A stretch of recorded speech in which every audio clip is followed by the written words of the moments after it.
So I just dropped my first ebook, giving you all the tools that I use to break down film under the attention to detail microscope. Not to mention it comes with an exclusive members area, where I'll post supplementary teaching videos, taking you with me as I break down film to help you learn. It's great for coaches, players, all the way to the casual fan. Start seeing basketball on a new level today. Paul George makes everything look effortless. He's one of the most fluid and all-around players in the game.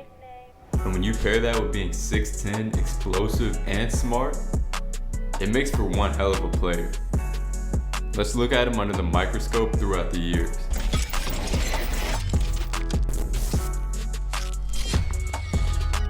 So if you look at PG's shot chart from the past 4 years, you can just see how well-rounded he is as a player, especially compared to the league's most popular shots, which have pretty much turned into layups and threes. So to start, we'll rewind back to Indiana, where he had a good amount of ISO possessions, and a lot of these were in the mid-range.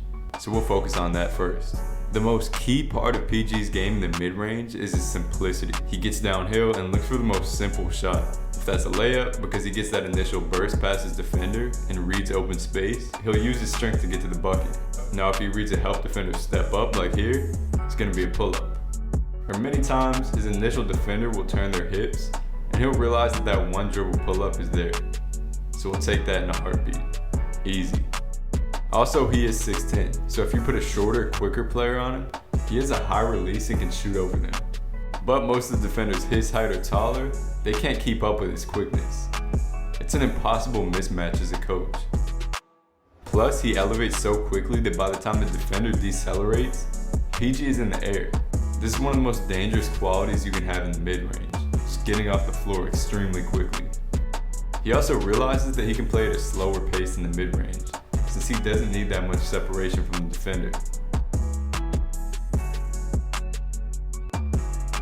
But he's also able to step on that gas pedal and get to his spot when he notices an opportunity.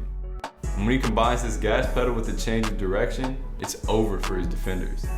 They're already thrown off by that change of speed, and that change of direction just amplifies that effect. Also notice that he's not always just attacking downhill, going north and south to the bucket. Watch how many times he'll escape to the side, or even away from the basket. Really, wherever there's open space away from his defender, he's gonna take advantage of it. Now once he's back past the perimeter, it's a little bit different. He's insanely smooth as a ball handler at 6'10", and much of that is just his ability to drop low and change speeds as he does right here. It just makes everything look fluid. He uses constant speed changes too. He's not changing speeds once or twice, he's literally alternating fast and slow every dribble sometimes, like right here. And most of his jumpers from the perimeter off the dribble come when he's moving at a very slow speed. Basically, it's a way to lull his defender to sleep to the point where they're not expecting that jumper. Some early tough shots. Couple of fadeaways, George opted. So as soon as he went to OKC, PG found himself in a lot more pick and roll situations. And that slower pace that we talked about, it really applies in the pick and roll too. He's never ever in a rush. As well. George. Plus that simplicity remains. Many hedge defenders will play back because they know how quickly he can accelerate and score, so we'll just take that simple pull-up. Or he'll seek out that contact and inch himself downhill. Many times you'll see him comfortably get into the defender and get all the way down to the paint for a pull-up. And just watch his patience. There are times where he's staying stationary essentially, waiting for the play to develop and open up, and then he'll make a decision based on what happens. This slower pace will lead to a lot of fouls drawn, because defenders are constantly sped up, and when he's playing at a much slower pace, it's going to be tough for them to slow down to that pace as well. Also notice how he's using these slight but very well sold speed changes when he wants to throw off that hedging or secondary defender and get all the way to the rim.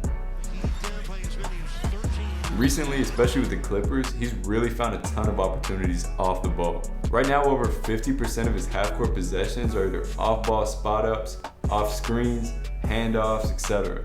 So this is a big area for him. Just like when he has the ball, PG is very unpredictable and changes pace very well to set up these off-ball screens. If you take this snapshot right here, you wouldn't think he's about to come off this screen. He's not staring it down, inching towards it, or anything that's going to give it up to the defender. He's also great at using contact for this. So the majority of the time, PG will have some daylight coming off that screen. So it's really just up to him whether he wants to knock down a three or attack, which will usually be right at a sagging big man.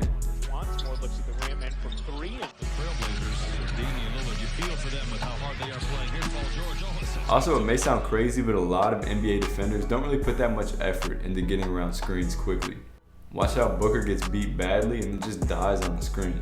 That makes it even easier for PG to get open, and I think he's realized that this is one of the easiest ways for him to score, especially in the regular season. Another important key to PG coming off screens is his footwork. He's so patient in getting his feet set, and what I mean by that is while others are really good at getting their feet set quickly, PG realizes that he's going to be able to get that shot off regardless because of his height and high release, so he takes his time a bit more. You see the difference? Just another reason why his game looks so calm and fluid. Finally, I talked about this a little bit, but I just wanted to mention why I think PG looks so fluid on the court. One, he's so efficient with his movement. There's never any wasted movement. And he realizes that every movement doesn't have to be explosive with full intent, especially when you're 6'10". Even on his finishes, he's not tacking at 100%, so it's gonna look really effortless. And there are two kind of prerequisites that you need to play at this slower pace. First is ball control.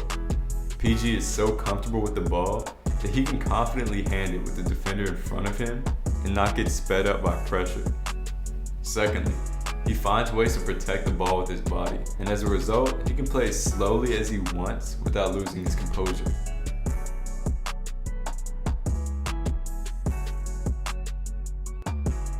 And then lastly, like I talked about, is his ability to get low as a 6'10" player, as well as shift his weight from side to side using his hips.